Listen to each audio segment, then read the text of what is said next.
하나님의 말씀 고린도후서 12장입니다. 고린도후서 12장 1절, 2절 두 절의 말씀을 교독하여 읽겠습니다.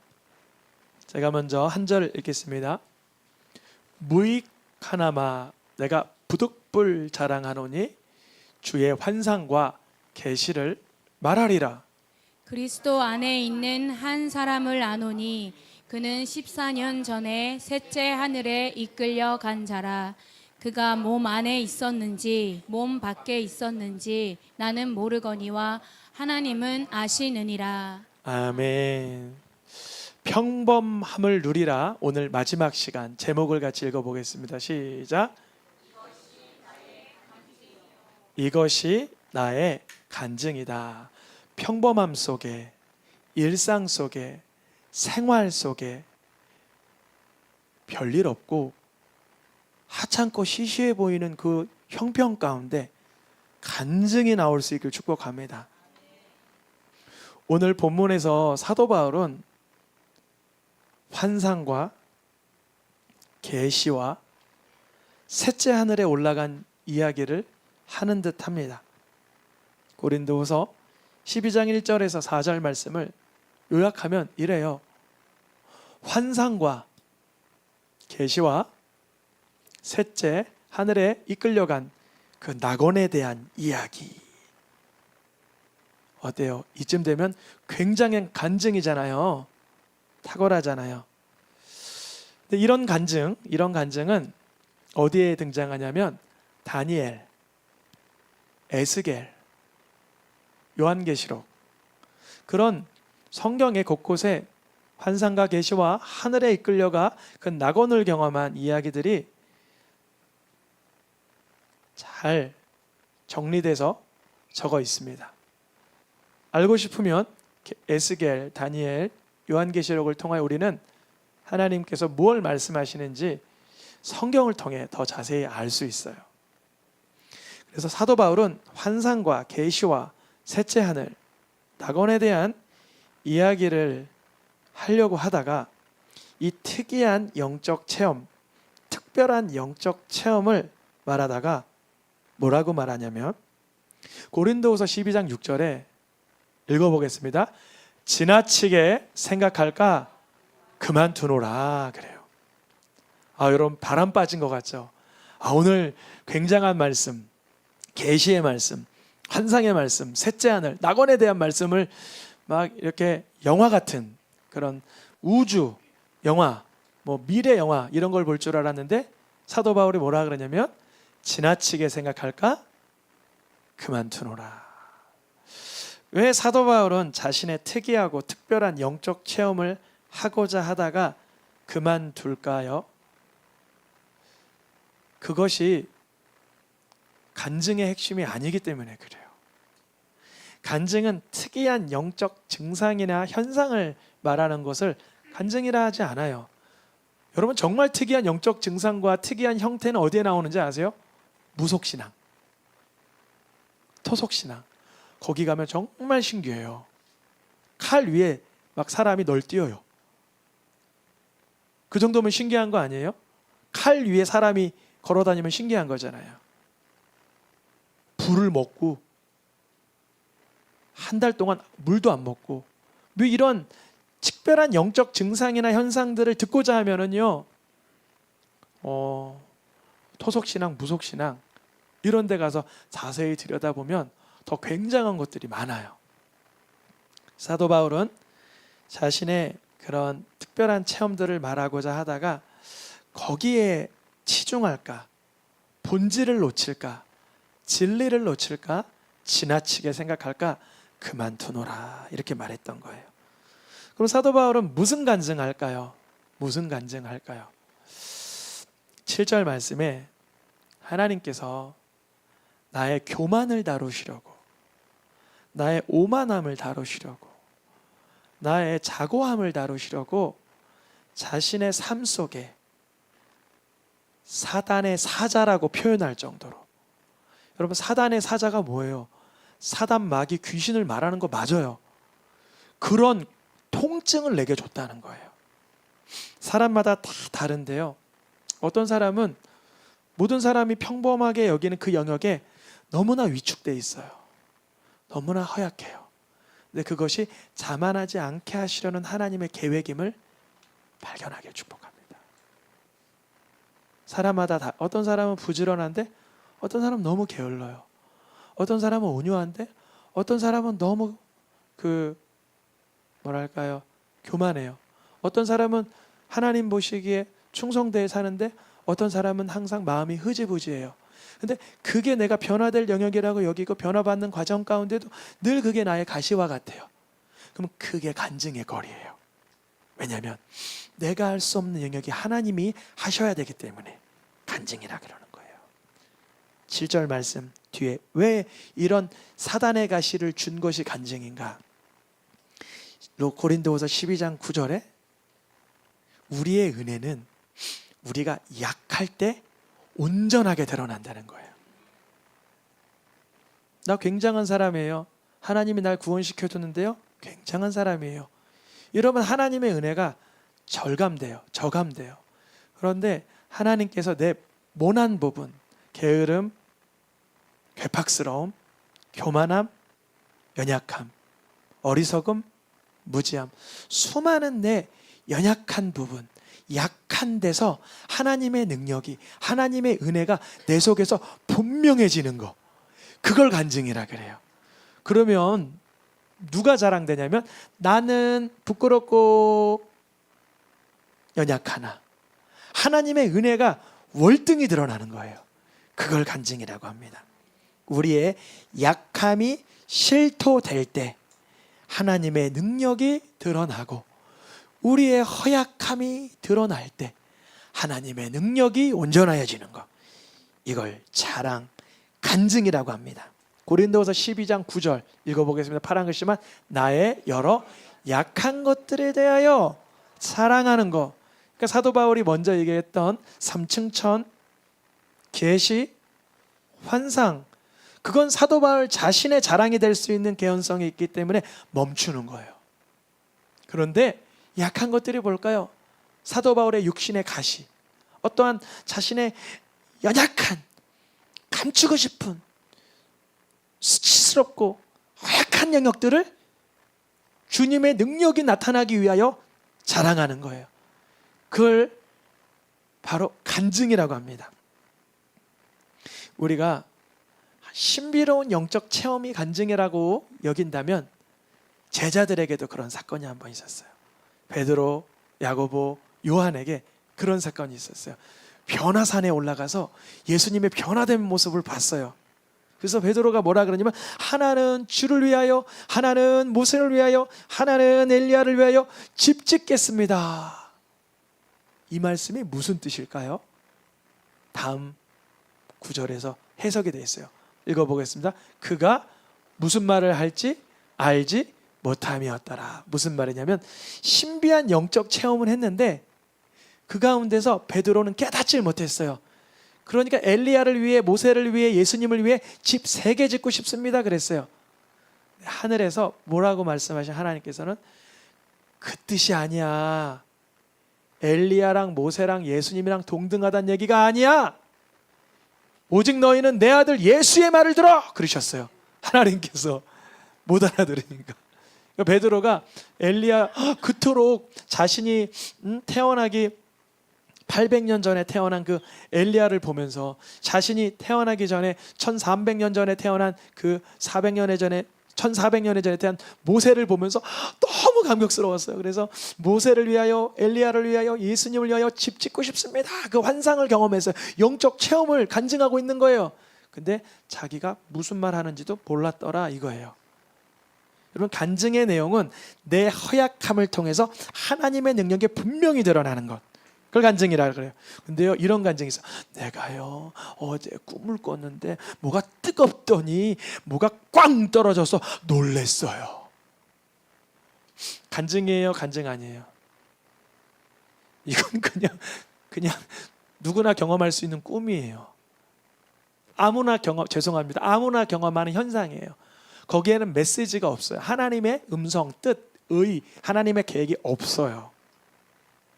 오늘 내가 걸어오는데 갑자기 뭔가 신비한 빛이 쫙 지나가면서 내가 뭔가 팍 임한 것 같아서 내가 좋아. 나 오늘 끝내줘. 이거 간증이에요? 간증 아니에요? 이건 간증 아니에요. 거기에는 자신의 유능함, 자신의 특출함이 배어 있는 것뿐이지 그게 무슨 말인지도 모르는 거예요. 사도 바울의 3층천의 경험이나 제자들의 변화산의 경험은 오히려 그 사람에게 집중하게 만들어요. 하나님의 영광, 주님의 자비가 드러나는 것을 간증이라고 합니다.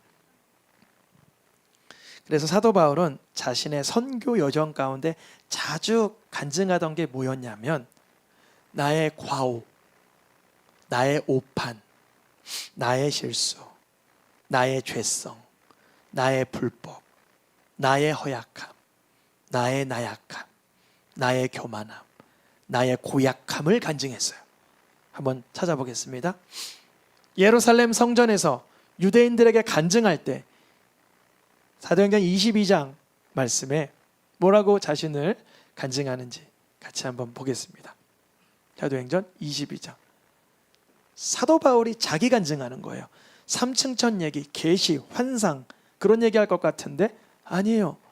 내가 이 도를 받게, 이 도가 뭐냐면 예수님을 그리스도로 믿는 길, 그게 도예요. 그래서 사도 바울은 내가 예수님을 주로 믿는 거 그거 박해했었다. 적당히 한 게 아니라 사람을 내가 죽이기까지 했다. 몇몇은 죽이지 못해서 감옥에 넘기고 그를 묶고 끌어다가 형벌을 받게 했다. 누구 간증이에요 지금? 사도 바울 자신의 간증. 여러분 우리 성도님들 중에서 이렇게 산 사람들 혹여나 한두 명 계실 수 있어요. 나 예수 믿기 전에 예수 믿는 사람 뺨을 때렸다. 나 예수님 믿기 전에 예수님 믿는 사람한테 침을 뱉었다. 나 예수님 믿기 전에 예수님 정말 미워하고 증오했다. 이런 거예요. 그게 간증이라는 거예요. 두 번째, 아그리빠 왕 앞에서 사도 바울은 사도행전 26장에 뭐라고 간증하는지. 나는 누구의 이름을 대적했다? 예수 이름을 대적했다. 예수 이름을 짓밟았다. 대적했다. 그리스도인들, 성도님들 옥에다가 가두었다. 그들에게 강제로 모독하는 말을 하게 하였다. 나는 그들 볼 때마다 격분하여서 박해하고 싶었다. 누구 간증? 사도 바울 자신의 간증이에요. 사도 바울이 그럼 죽기 직전엔 간증이 바뀌었나? 그가 죽기 직전에 쓴 디모데전서 1장에 자신을 향하여 뭐라고 간증해요? 1장 15절 말씀. 디모데전서 말씀을 제가 준비 안 했을까요? 93번 PPT. 네, 읽어보겠습니다. 빨간 글씨만. 죄인 중에 내가 괴순이라. 여러분, 예수님이 죄인을 구하느라 세상에 임하셨습니다. 여러분은 죄인입니다. 그렇게 말한 게 아니라 내가 바로 죄인입니다. 나는 늘 박해하던 자예요. 나는 혈기내던 자예요. 나는 분노하던 자예요. 나는 교만한 자예요. 나는 오판한 자예요. 나는 다른 사람 허물한 자예요. 박해한 자예요. 그 사람이 나예요. 그런데 여전히 내가 그러고 있다면 이건 간증이 아니겠죠. 그냥 자기의 괴팍함을 드러내는 것뿐이죠. 그런데 내가 바뀌었어요. 나 이제 혈기가 없어졌어요. 나 이제 교만하지가 않아요. 나 이제 오판하지 않아요. 예수님만 신뢰해요. 이걸 간증이라 그러는 거예요. 내용이 있잖아요. 내가 어떠한 현실적 삶에서 그 평범한 속에서도 늘 주님을 고백하며 살아왔는지 그걸 간증이라고 합니다. 그래서 세상에서는 간증을 뭐라고 말하냐면 자신의 이력을 잘 정돈시키고 자신의 경력을, 자신의 업적을 드러내는 걸 간증이라고 오해할 때 있지만 그건 간증이 아니에요. 그거는 나 참 훌륭합니다 자랑하고 싶은 거예요. 진짜 간증은 하나님 앞에 사는 사람의 간증은 자신의 죄성, 불법, 자신의 원죄와 자범죄와 고범죄를 그 부끄러운 것들이 먼저 드러나서 하나님의 은혜 받음을 드러내는 거예요. 성경에 보면 간증 잘한 사람이 있어요. 야곱의 아들 유다. 그는 며느리와 간음을 하고 알지 못하고 간음한 거지만 창녀인 줄 알고 간음한 거지만 그것도 잘못된 거죠. 근데 창세기 38장 26절에 뭐라고 말하냐면, 읽어보겠습니다. 그가 나보다 옳다라고 말할 수 있다는 건 뭐냐면 내 죄를 깨달은 거예요. 내 죄. 다윗도 뭐라고 고백해요? 내가 여호와께 죄를 범하였다. 한번 구체적으로 한번 생각해 보세요. 왕이에요. 일단은 고대 사회에서 왕은 사람의 생명을 쥐락펴락할 수 있어요. 근데 일개의 선지자가 다윗만 알 수 있고 요압만 알 수 있는 죄를 지적했어요. 여러분이라면 어떻게 행동하시겠어요? 나단을 죽여라. 왕을 멸시했다. 아주 쉬운 방법이에요. 유다도 저 며느리를 죽여라. 나는 모르는 일이다. 내 거 아니다.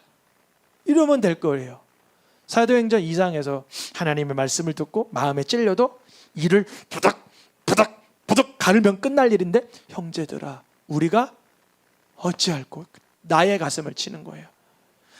하나님의 은혜를 수용받은, 내면에 부음받은 자들은 항상 내 죄를 수면 위로 올라오는 걸 경험합니다. 어떤 상황에서도. 며느리의 문제, 선지자의 고발, 또 사도의 설교, 다 다양한 정황이에요. 근데 항상 성령의 조명을 통해 나를 들여다봐요. 이걸 간증이라고 합니다. 그래서 이걸 이렇게 요약을 좀 해봤어요. 같이 한번 읽어보겠습니다.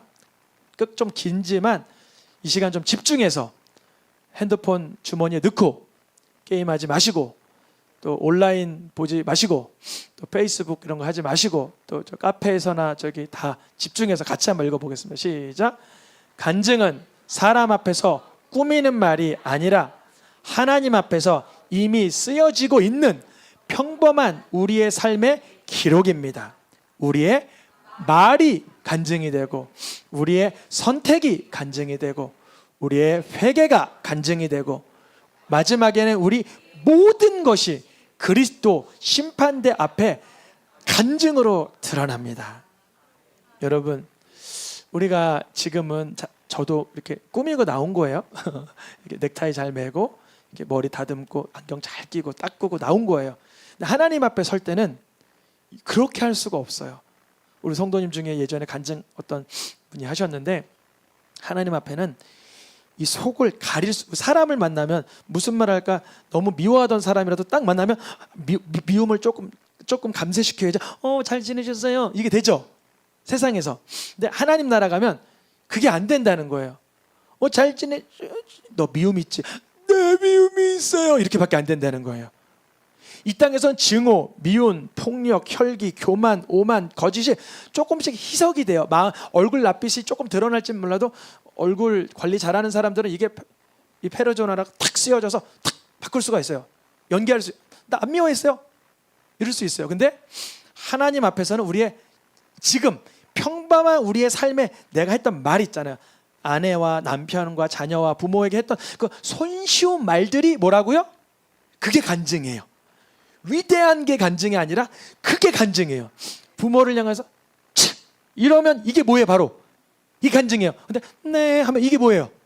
간증이에요. 그러니까 하나님, 부모에게 순종하고 공경하는 자는 이 땅에서 잘 되고 장수한다는 말씀 있죠. 그걸 누리려면 우리의 말이 간증이 돼야 되는 거예요.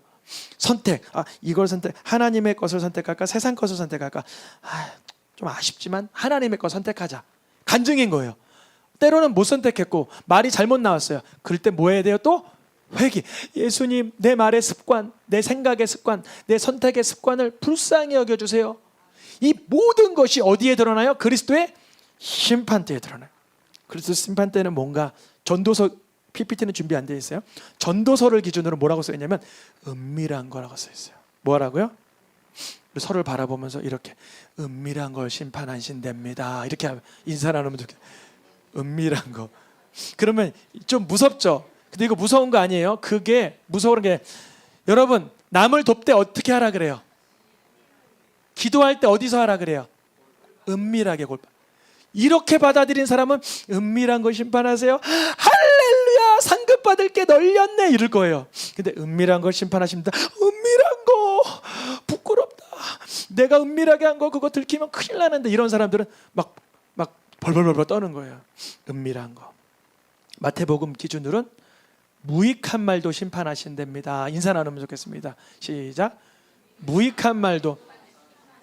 자, 이런 거 있잖아. 나 그냥 한 말이야. 그런 거 통해요, 안 통해요? 절대 안 통해요. 농담이야. 돼요, 안 돼요? 안 돼요. 농담을 하려면 내가 희생하는 농담을 해야 돼요. 그냥 하는 말은 없어요. 속에서 늘 뭔가 또아리트던 게 올라오는 거예요. 은밀한 말을 심판하세요. 또 뭘 심판하시냐면 로마서 2장에도 똑같이 전도서 말씀처럼 은밀한 걸 심판하세요. 고린도후서 5장 10절에는 그리스도 심판대 앞에 이렇게도 적혀요. 각자가 행한 대로 심판받는다. 여러분 축복합니다. 행한 대로 심판받길 축복합니다. 조심스럽죠. 두려워. 내가 행한 게 뭔데? 내가 어떻게 행했는데 그렇게 심판받으면 나 큰일 나요. 예수님의 성품 닮아가길 축복합니다. 책들이 펴지고 요한계시록에도 똑같이 적어 있어요. 각 사람이 행위대로 심판하신다.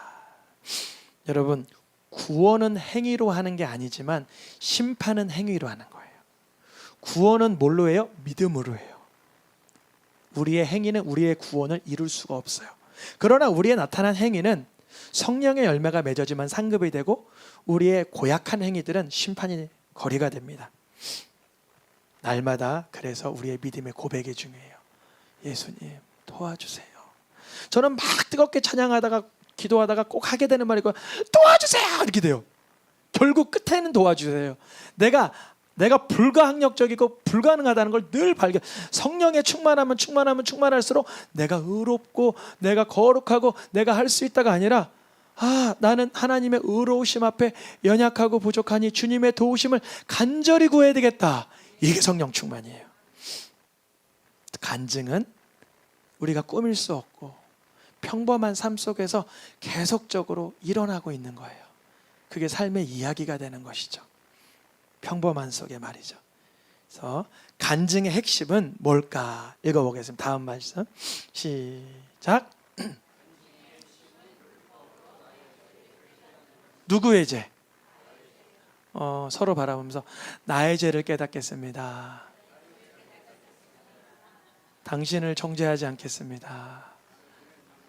누구도 판단하지 않겠습니다. 내가 재판관의 자리에 앉지 않겠습니다. 근데 이럴 때 있단 말이에요. 나를 너무나 괴롭게 하는 상대가 말씀으로 판단해주고 싶고 정죄해주고 싶고 그 찬스가 있어요. 그걸 포기하셔야 돼요. 그걸 포기할 때 그 사람은 알아서 깨달아요. 포기하는 내 모습을 성령이 조명하실 때 그 사람은 거울로 보며 자신의 죄를 깨달아요. 간증의 핵심은 율법으로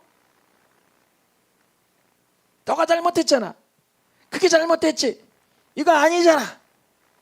그래봐야 아무도 깨닫지 않아요. 그 율법으로 하나님의 말씀으로 내 죄를 깨달아요. 첫째, 율법으로 내 죄를 깨달아야 되는 거예요. 여기서 그치면 안 돼요. 깨달았으면 저는 그날이 기억나요. 제 죄를 깨달은 그날. 여기서 멈추면 안 돼요. 조금 더 진격해야 돼요. 다음 말씀 읽어보겠습니다. 또한 간증의 핵심은 겸손히 하나님의 은혜를 받는 것이다. 내가 죄를 깨달았다면 나의 누추함, 열악함, 허약함, 고약함, 무능함, 허물함, 혼미함, 혼란스러움, 나약, 수많은 내 죄성을 깨달았다면 겸손히 주님 은혜를 내려주세요. 나를 하나님의 자녀된 자세로 살게 해주세요. 하나님의 능력을 주세요. 성령을 공급해 주세요라고 은혜를 구해야 되는 거예요. 은혜를 구해야 되는 거예요. 첫째는 뭘 깨닫는다? 너무 잘하셨어요. 내 죄를 깨닫는다. 이게 내 죄여야 돼요. 언제나 나의 죄가 드러나야 나에게 은혜가 내려지는 거예요. 다른 사람의 죄를 내가 깨달아봐야 내게 은혜가 안 돼요. 내게는 고통만 돼요. 내게는 교만만 올라오고 판단만 돼요. 어둠만 생기고 좌절이 돼요. 사망이 두려워요. 늘 내 죄악을 하나님의 말씀으로 조명받고 하나님의 은혜를 달라고 구할 때 읽어보겠습니다. 그 은혜가 무엇인가? 다음 시작. 하나님의 은혜는 예수 그리스도의 피로 용서해 주신 것이다. 그게 어떤 죄라도, 우리 유명한 그 장면 있잖아요. 미국의 그 학교에서 총으로 난사해서 수많은 학생들을 죽였는데 그 아이가 이렇게 백인이에요. 백인 아이가 이렇게 서 있는데 자신의 흑인 자녀를 죽인 어미가 이러는 거예요. 나는 내 아들을 잃은 아픔은 크지만 슬프지만 예수님의 보혈로 너를 용서한다는 거예요. 우리나라에서 예전에 그 손양원 목사님 하셨던 그 역사, 성령의 역사는 동일한 줄 믿습니다. 그곳에서도 일어나는 거예요. 예수님의 피로 용서해 주신 것이다. 어떤 죄에 한계치가 없는 거예요. 죄가 없는 분이 하나님의 아들 신이 성자 하나님이 죽으셨기 때문에 누구의 피도 속량 값을 못 치를 것이 없는 거예요. 그러면 은혜를 받은 자로서 또 죄를 지으리요? 이게 아니라는 거죠. 로마서 5장에서 말하는 건 뭐예요? 그 핏값의 은혜를 알면 절절 끊는 그 은혜의 눈물로 인하여 삶이 바뀌게 되는 거예요. 읽어보겠습니다. 시작. 율법이 들어온 것은 범죄를 더하게 하려. 여러분, 율법이 내 속에 많이 들어오면 나의 무엇을 깨달아요? 점점 더 범죄가 점점점 차올라요. 맞아, 눈 째려본 것도 죄야. 혈기도 죄야. 모든 게 내 마음속에 있는 어둠도 죄겠지. 어떻게 하면 좋아요? 이 죄가 너와 더한 곳에 뭐가 넘쳐요? 은혜가 부어지는 거예요. 그래, 너를 위해 내가 피 흘렸다. 내 아들 예수 그리스도를 보냈다라고 그 은혜가 내 속에 공급이 되는 거예요. 그래서 그 전에 죄가 내 속에서 왕노릇했었어요. 죄가 짓고도 싶고 짓기도 하고 짓지 않아도 짓는 공격, 지음으로 인한 자책감, 죄책감, 정을망감, 이 어두움 속에서 죄가 계속 사망이 왕노릇했었는데 이제 그 율법을 통해 내 죄가 드러난 자는 하나님의 은혜를 받은 뒤에 그 은혜가 왕노릇한 거. 은혜가 왕노릇한다는 건 뭐냐면 맞아, 예수께서 나를 용서하셔서 다시 이렇게 세우실 것이야. 저 사람도 용서하셨어. 하나님의 자녀된 삶의 권세를 누려지. 은혜가 왕노릇하는 거예요. 이걸 간증이라고 하는 거예요. 간증이 뭔가 이전에는 죄가 사망의 내 속에서 왕노릇하던데 평범한 일상이 어느 날 내 죄를 말씀으로 깨닫고 성령의 조명을 받아 예수님이 내 왕이 되셨다. 그리 내 삶이 조금씩 점차 스텝 한 걸음 한 걸음 바뀌어 나가고 있음을 말하는 것, 그걸 간증이라고 하는 것입니다. 율법을 통해 죄를 깨달은 사람은 나의 죄가 점점 분명히 실제하고 있다는 걸 깨닫는 동시에 그 죄를 간과하는 게 아니라 그 죄를 용서하신 주님께 의탁하며 나를 즉시 처형하지 않으시고 다시 살게 하신 하나님의 은혜가 믿어지고 예수님의 핏값이 내 속에서 공급받는 것입니다. 오늘의 마지막 말씀 읽고 마치겠습니다. 또 우리 형제들이 읽어보겠습니다. 어린 양의 피와 자기들이 증언하는 말씀으로 그를 이겼으니 그가 누굴까요? 그를 이겨야 되는데 죄인데요. 요한계시록 12장 11절 앞뒤 구절에 보면 여러분 성경 가지고 계시면 보시면 사단 마귀가 등장해요. 우리가 하나님의 심판대 앞에 우리를 고소 고발하는 자는 누굴까요? 사탄, 마귀. 너 천국 갈 만치 안 살았잖아. 너 죄인이잖아. 너 그러고도 네가 천국 가는 하나님의 자녀라고 오해하고 있니? 뭐 이런 사단의 공격을 두 가지로 이기는 거예요. 간증인데 이걸 바로 간증이라고 하는데 첫째는 기본 전제 조건이 뭐예요? 어린 양의 피로 이겨야 돼요. 우리의 행위로 아무리 우리가 많은 걸 이렇게 사단 마귀에게 쏟아 부어줘도 사단 마귀 알아 거기까지만. 근데 너 이런 일 했잖아 하면서 그걸 드라마틱하게 쫙 필름을 열면 우리 눈을 감을 수밖에 없어요. 그 끔찍한 내 죄를 다 보여주세요. 여러분, 죄 지을 때 자기의 죄가 왜 기억 안 나냐면 죄는 어둠 중에 지어서 자기 죄가 어느 정도 수위였는지 몰라요. 근데 나중에 그 CCTV라든지 그 어떠한 내 녹음된 말투라든지 이걸 보면 이런 괴물이 있나 그래요. 괴물이 다른 데 있는 게 아니라 어디 있어요? 이거 큰일 날, 이거 흉물이 여기 있네. 내가 천국 가면 천국이 다 지옥 될 수 있어요. 와, 이런 죄 짓는 공장이 따로 없는 거예요. 그래서 사단 마귀가 우리가 착한 일 한 거 알아요. 잘 알고 있어요. 오히려 좋아해요. 그래, 너 이거 착한 일 했고 너 이거 훌륭한 일 했고 이거 너 의로운 일 했잖아. 너 그 정도만 됐지. 이러다가 갑자기 심판대 앞에 섰으면 얘기하지 않던 나의 숨기고 싶은 과오와 실수를 다 드러내요. 누가? 사단 마귀. 그런 존재예요. 뱀 같은 녀석이에요. 근데 그 사단 마귀를 이길 수 있는 방법 첫 번째 뭐예요? 예수님의 피. 그러면 사단 마귀는 맞아 예수님이 너 죄 때문에 돌아가신 거도 그거 믿었구나. 피리링 도망가. 17길로 도망가요. 근데 이걸 현실 속에서 누리셔야 돼요. 두 번째도 중요합니다. 이제 자기들이 증언하는 말씀이 뭘까? 그 피를 예수님이 나를 위해서 구원하신 나의 구원자라고 믿었기 때문에 내 살아가는 방식이 바뀌었음을 말할 수 있어야 돼요. 근데 안 바뀌었다 그럼 죄송합니다. 안 믿은 거예요. 여기서 갈래길인 거예요. 예수님의 피를 분명히 나 예수님 피 믿어. 그럼 알고 있는 신앙 교리예요. 그래서 너 어떻게 살았는데? 그러면 실수투성이겠지만 하나라도 나와야 돼. 이러는 게 나오는 거예요. 나 예수님의 피로 인해서 죄에서 좌절하지 않고 주의 길을 따르려고 기도했어. 그러면 끝나는 거예요. 나 예수님의 피를 믿고 내 삶에 여망이 없던 자인데 신락 같은 빛을 봤어. 그러면 끝나는 거예요. 자기들이 증언하는 간증이 있어야 되는 거예요. 간증은 다시 한번 요약하지만 사도 바울이 처음 얘기했던 삼층천이나 계시나 환상이나 제자들이 경험했던 변화산의 특출난 경험을 말하는 것이 아니라 평범한 삶 속에서 내 실력으로 살아오던 인생이 예수님의 피를 믿고 그 말씀대로 살았다라는 일상의 이야기가 우리의 간증될 수 있기를 축복합니다.